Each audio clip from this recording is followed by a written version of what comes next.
All right, blessings and abundance to everybody under the sound of my voice. Hey, you have clicked on the King Advisor, okay? Where I, James Calhoun, will be your advisor today, King and Queens. Thank you for liking, subscribing, and sharing. If you find something likable, subscribable, and shareable. All right. Again, thank you for humbling yourselves to click on what little old me has to say and lending me your ear. I speak blessings abundance over everybody listening. I pray that what I have to say finds you in good timing and that it is impactful, it is powerful, it is thought-provoking at the least. And I pray that you are propelled in your spiritual journey. All right. So we're going to jump right on into it. I'm talking about narrative. All right. What is your narrative? What is your narrative? Are you perceiving the narrative of your life right?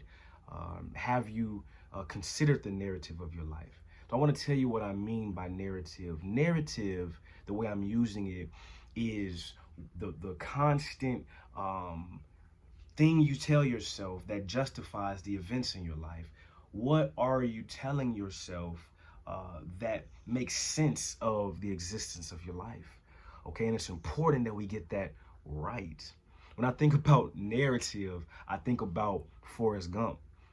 Okay, that whole movie was narrated, and we seen through his character, his perspective, we seen his opinions, we seen, you know what I'm saying, just his life, and he explained it to us. I'm saying we heard him do it. So that's the same thing with your life. There's a narration going on, whether you know it or not, in your life every single day, and it's telling you what is going on, and it's coming from a perspective that you have on life. Everybody, whether you know it or not, has a perspective of life. Whether you vocalize it or whether you just think and ponder on it, it is a perspective that you have of life. And it's important because this narration is what you tell yourself and what you tell others about yourself. All right. And if not properly perceived or if not properly understood, it can really affect your future. All right. Wrong narrative produces wrong decisions because it's from your narrative, and what you tell yourself is who you show up as. That's exactly who you show up as. The Bible says, as a man thinketh, so is he. Meaning what you're thinking about is what you're going to manifest right on this side of heaven. So it is important that we have the proper concept about ourselves. What is our narrative? All right. When I think about narrative, I think about Jesus. He knew his narrative from a young age. All right. I remember a story in the Bible to say that he had scurried off from his mom and dad, and they went around town looking for him. And when they found him, he was actually talking to a group of older men, and he was really schooling them. They like, where you been at? He like, Mom, I'm about my father's business. I went to go do my father's business. They was trying to scold him about why you just dip off like that. And he like, well, I'm about my father's business. So it was clear that he had, from an early age, a good sense of his narrative. He knew where he was going, right? And he can make sense of his past. He can even understand who he was in the present. So I want that to be for your life. I want that to be for my life. For us to understand our proper narrative, all right? When we don't understand the proper narrative of our life, what is present? Strongholds, okay? Unfortunate habit, unfortunate events, traumas continuously cycling in our life, okay? If we don't have the proper narrative. Why? Because we're cleaving on to falseness, right? We're cleaving on to something that is not rooted in truth. I remember I was talking to a homie a couple months ago, and he had told me something that really alarmed me, right? He said something like, yeah, because when I was, ever since a kid, I never care what people think about me. I always been 10 toes, never. And I start thinking like, dude, I've been knowing you my whole life, basically. And yes, you have cared about what people thought about you. So it was clear that that was something that he really believed. And so we can only imagine, how he acts. You can only imagine how he acts. He acts like that. So it's important that we understand the truth of ourselves, not a made up image of ourselves to make ourselves comfortable for the moment. I think a lot of us have done that. A lot of us do that. And it's so sad, man. It's so sad. Just to be real, raw and vulnerable with you, earlier in the day, I was weeping on behalf of my generation because it seems a lot of us have that within our reality is a false understanding of ourselves. All right. And it's so severe that we get it right. Life is too fragile for us not to know the truth about ourselves and to have a proper narrative about our life. It's too fragile, meaning, a simple action can take our life off course majorly. It's life or death, man.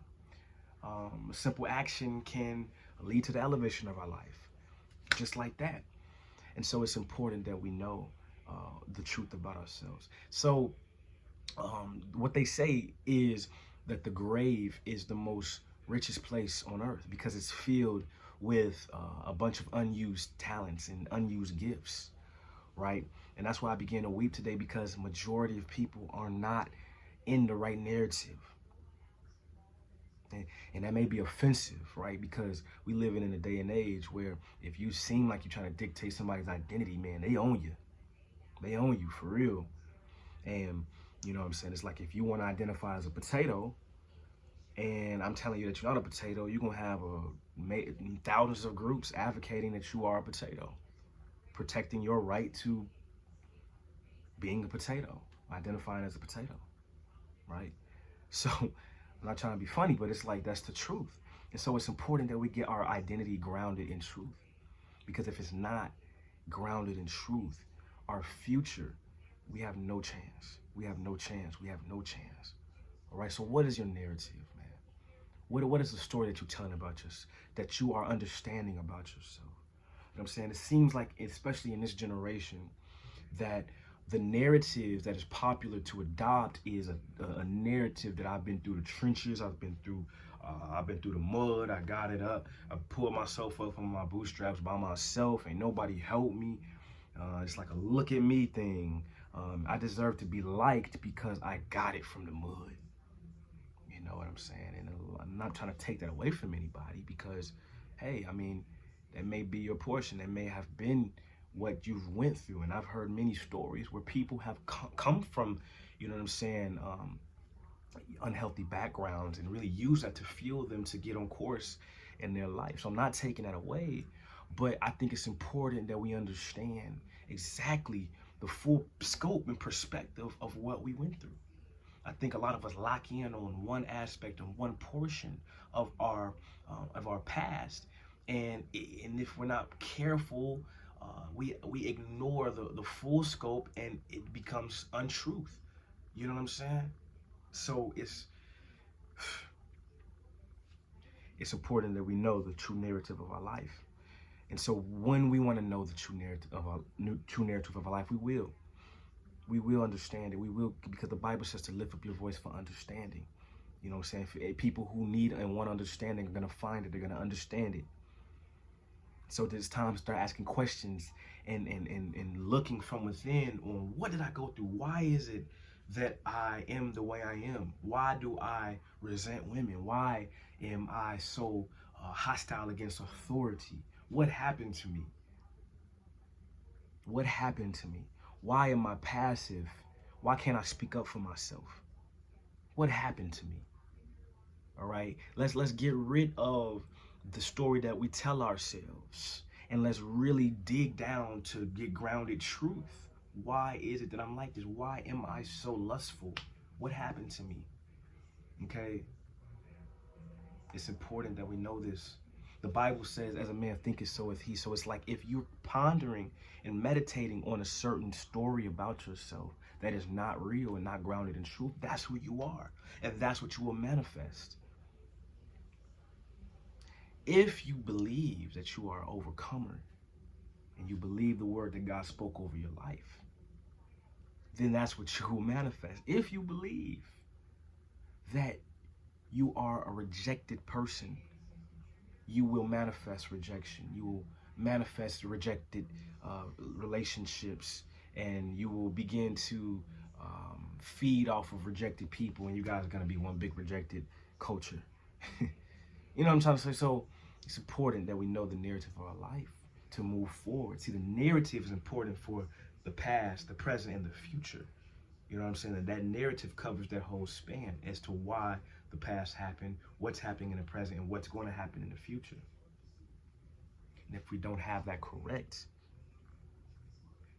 you know what I'm saying, we will never understand why we went through that trauma. And then in the present, we won't know how to deal with the trauma that tries to arise again, because it's always going to try to arise again. And in the future, we're going to have more trauma coming into our life. But if we understand why we went through what we went through in the past, we're more equipped to deal with it in the now. And then we're overcomers in the future. Or we're overcomers in the present, but then there's, you know what I'm saying, now we can dictate our future to receive life and life in abundance. Okay? This is what God promises us. So I pray that you receive the truth about your life. I pray that God shows you who you are. I pray that God opens your eyes to the understanding of why it is that you manifest what it is in your life. So thank you for lending me an ear again. Blessings and abundance to everybody under the sound of my voice. We're going to continue on with these videos. We're going to continue on sharing truth and healing. Again, this is the King Advisor. All right, like, subscribe, and share if you find something likable. Subscribe and share. But I love you all, and we're in this together, man.